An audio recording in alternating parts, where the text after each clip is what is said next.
Okay, so happy Eid po. Welcome to my vlog. Andito na po kami ni Ate Glenn. Dahil sa Eid po ngayon, gusto po namin mag-vlog. So, nandito na po tayo sa... Saan tayo? Roda Amwatch. Roda Amwatch. Napakahirap hanapin ang kanyang parking. So, ito po kasama po natin si Kuya Ian, Mati, and Ron. Ayan, ayan.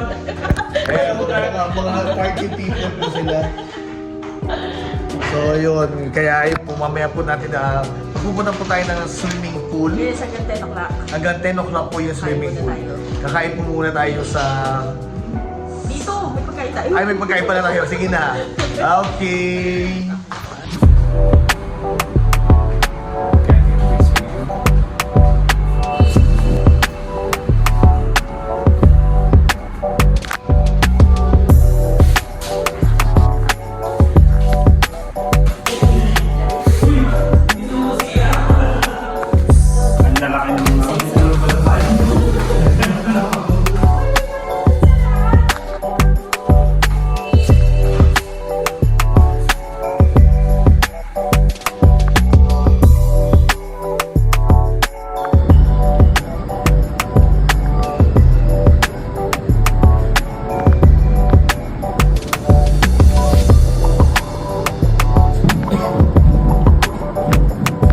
Okay, so nandito na po tayo sa kailangan natin mag-relax sa Roda Amwatch. Yun nga, dahil nga doon sa Eid, pero mali nga daw dahil ang Eid is on the Wednesday, sabi nitong bisita to. Wednesday daw ang Eid. So, pero nag-celebrate kami ngayon dahil sa vacation natin sila Ate Glenn. So, ayun nga. Kaya tayo ay nandito ngayon. And magluluto na lang kasi medyo mahal. Nasa JBR po kami ngayon. Mahal dito sa JBR. Pang mayaman. So minsan, kailangan din sa buhay natin tayo ay mag-spend din a little. Because sabi nga ni Rustom Padilla or Bibigyan ng Alip, aanihin mo yung pera kapag ikaw ay mamamatay na. Sabi nga niya, kapag mayaman ka, di ikaw ng mayaman, sige, dalhin mo yan sa hukay. Kaya yun, mamaya pupuntahan po natin sa swimming pool at titignan po natin kung gaano ganda ang swimming pool. Okay? Okay, so ito na nga, nagluto na nga ng masasarap na mga foods dito. Meron tayong fried chicken, meron po, dinuguan, fried chicken and kimchi. And rice. Ah! This guy, I told him to bring clothes, he did not bring clothes. Now, no swimming for you. Okay, so ito nga, nag-download ako ng movie at malinaw siya sa TV. Nag-Miracast kasi lang pala, Smart TV na lang pala dito, kaya yung dinala kong Nintendo Wii ay hindi gagana. Kaya yun, kain na po tayo.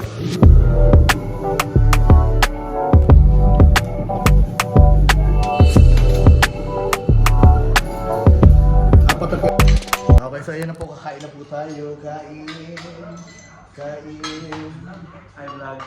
po, kain na po tayo lahat. Ayun, kain. Ayan po, tapos na po kami kumain ito. Naghuhugas na po kami. Ito si Mati, humawak ng papush. Ayaw mo na to. Hugas-hugas na po kami. So much washing. Watch this guy washing. Washing guy. You can call him Washington. Okay, so ito nga, naghahanap. Kung pinuntahan namin yung swimming pool at sarado. Ngayon, maghahanap kami ng mga yun kung saan kami makakaligo. At napag-desisyon na namin, pupunta kami sa beach. Because let's go to the beach, let's see the wave. Wait, what you gonna say? Yeah. Ano na yun? Elevator in action. Ayan, so dito po ang ayan, so, ayan. And the bridge, yes. Oh, ayan, Ganda rin dito sa JBR. ayan, ganda. Puro mga buildings.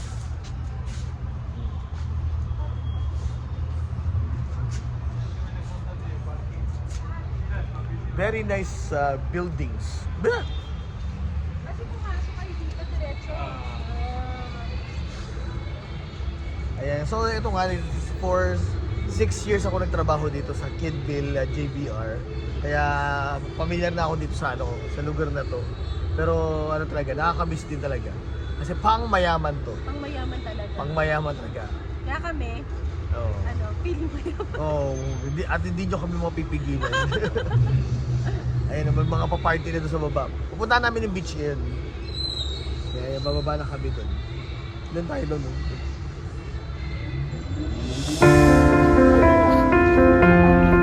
Okay, so nandito na po kami sa the beach. At ayun, ang malamig ang sand.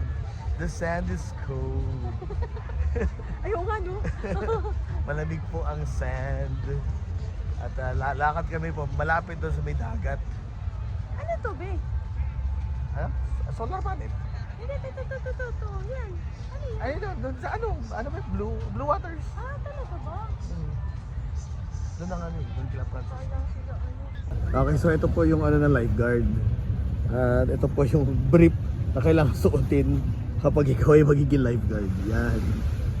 Yan po yung brief Okay, so hawakan po natin yung tubig kung malamig po siya. Parang feeling ko malamig naman. Medyo malamig. Malamig po yung tubig. Malamig. Retreat! Okay, so yun na po, natapos na po namin ang aming pag-stay ng Sightseeing ng at nagmuni-muni po kami. At isa lang ang namin, napagtanto namin, ang lamig ng tubig. Ang lamig ng saan, ang lamig din ng Oo, mas malamig ang paligid. At ayun nga, sabi daw ni Mati, magaling daw siya mag-swimming. Kaso nga lang wala siyang damit. Babalik na po kami sa aming kwarto at pagpapatuloy panonood ng Blue Beetle habang umiinom ng malamig na wines. Okay.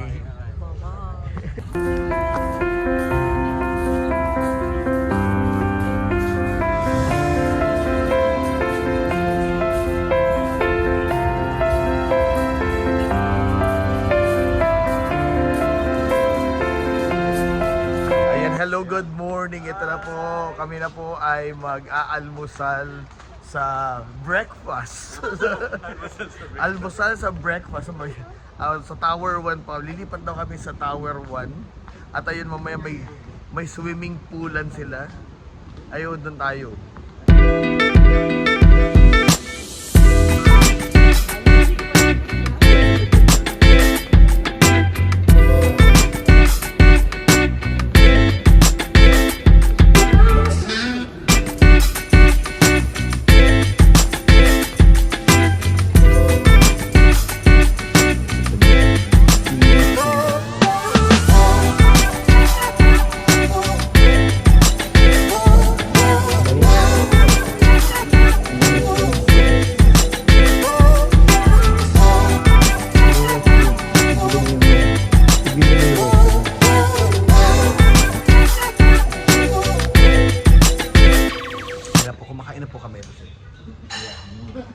At nagpaluto po kami ng omelate.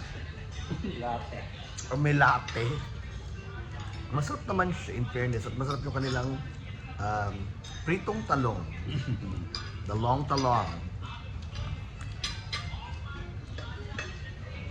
Nagkasama namin yung nagpa-fasting nandun. Kasi sinabi ko na sa kanya kanina, siya na mag-announce na dapat tapos na ang fasting. Dapat siya yung nag-announce. Kasi kain muna tayo. Okay, so yun na nga. Tapos na po tayo ng isang buong araw ng pag-relax. At yun po si Mati na super relax. Pagpasok ko sa higaan niya kanina, ginigising ko siya super relax. Nakapulupot siya para siya nakatrintas na buhok. Yeah, what can you say about the yesterday? Too much relaxation? Wow! Oh, you have to say, enjoy! Okay, so yun na nga, papasok na po ako ngayon dahil ako po ay may klase. Dahil may schooling ako. Okay, so yun na po. Ganito po ang buhay sa Dubai. Minsan, kailangan mo maramdaman na ikaw ay mayaman. Okay, bye-bye!